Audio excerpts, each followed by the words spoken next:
Bonjour à tous, on commence ce tour de la presse sportive en France avec la suite des 32e de finale de la Coupe de France hier. Le Paris Saint-Germain s'est difficilement qualifié sur la pelouse de Caen, pourtant pensionnaire de Ligue 2, 1-0. Mais l'information principale de ce match n'est pas là. À l'heure de jeu, le Brésilien Neymar est sorti sur blessure, touché à l'adducteur. Un énorme coup dur pour le PSG à 5 jours de son 8e de finale aller de Ligue des Champions contre le FC Barcelone. Pour le Parisien, cette possible nouvelle blessure de Neymar à cette période n'est pas une première. Le quotidien parle d'une possible malédiction avec la star. Pour l'équipe, Paris tremble pour son maître à jouer, qui avant sa sortie a encore été étincelant. Dans les autres rencontres de ces 32e de finale, l'Olympique de Marseille s'est aussi qualifié en s'imposant 2-0 à Auxerre, aussi membre de Ligue 2. L'OM assure et se rassure, écrit le quotidien local La Marseillaise ce jeudi. La coupe encore et toujours également en Italie où depuis hier soir on connaît l'affiche de la finale qui se disputera en mai prochain. La Juventus qualifiée mardi soir affrontera l'Atalanta. La DA a battu le Napoli hier 3-1 après un match nul 0-0 à l'aller.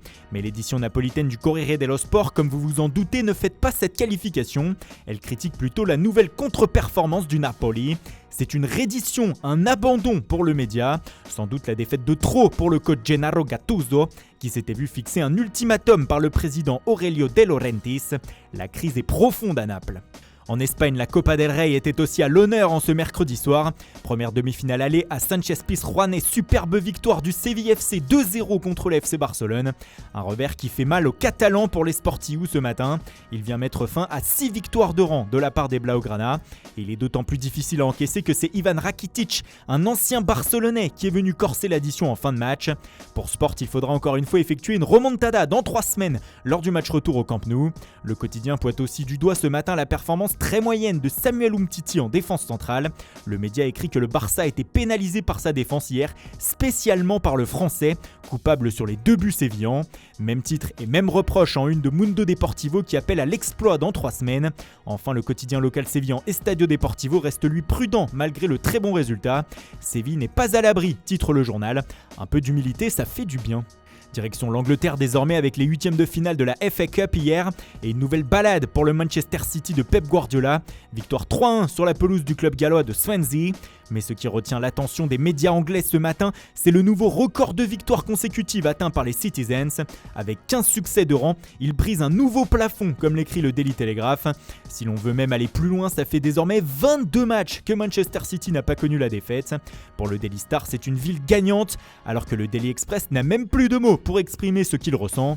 Wow, s'éclame le tabloïd avec 15 W avant le mot. Dans un autre 8e de finale hier soir aussi, Everton est sorti vainqueur d'un match totalement fou contre Tottenham. Victoire 5-4 des Toffees après prolongation. Il y avait 4 partout à la fin des 90 minutes réglementaires.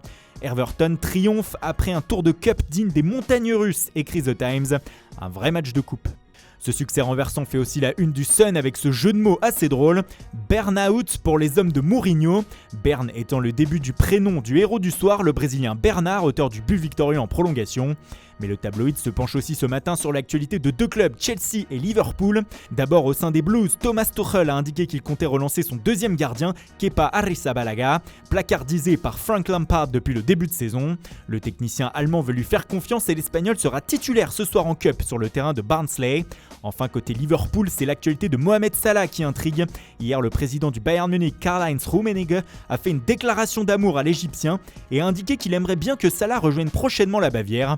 Réponse des Reds ce matin, le buteur n'est pas à vendre. Le dossier est-il clos pour autant? Pas sûr du tout. Et on termine cette revue de presse par l'information de la nuit. À minuit 30 ce matin, le FC Nantes a officiellement annoncé le départ de son entraîneur Raymond Domenech. Un véritable fiasco, une erreur de casting, comme l'écrit ce matin l'équipe pour les Canaries. L'ancien sélectionneur des Bleus ne sera resté que 46 jours sur le banc nantais, ne coachant que 7 matchs de L1 et ne remportant aucune victoire. L'humiliation à domicile hier en Coupe de France contre Lens 4-2 a été la goutte d'eau qui a fait déborder le vase. C'est Antoine Camboiré qui le remplace jusqu'à la fin de la saison afin de tenter de sauver le club.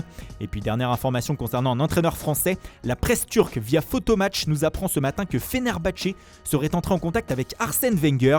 Une information très surprenante, le technicien tricolore ayant déclaré il y a quelques temps qu'il n'avait pas vraiment l'intention de revenir sur un banc un jour.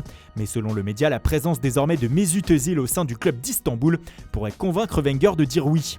À suivre de très près. Voilà, c'est tout pour aujourd'hui. Merci pour votre fidélité, bonne journée à tous et rendez-vous dès demain matin pour une nouvelle revue de presse.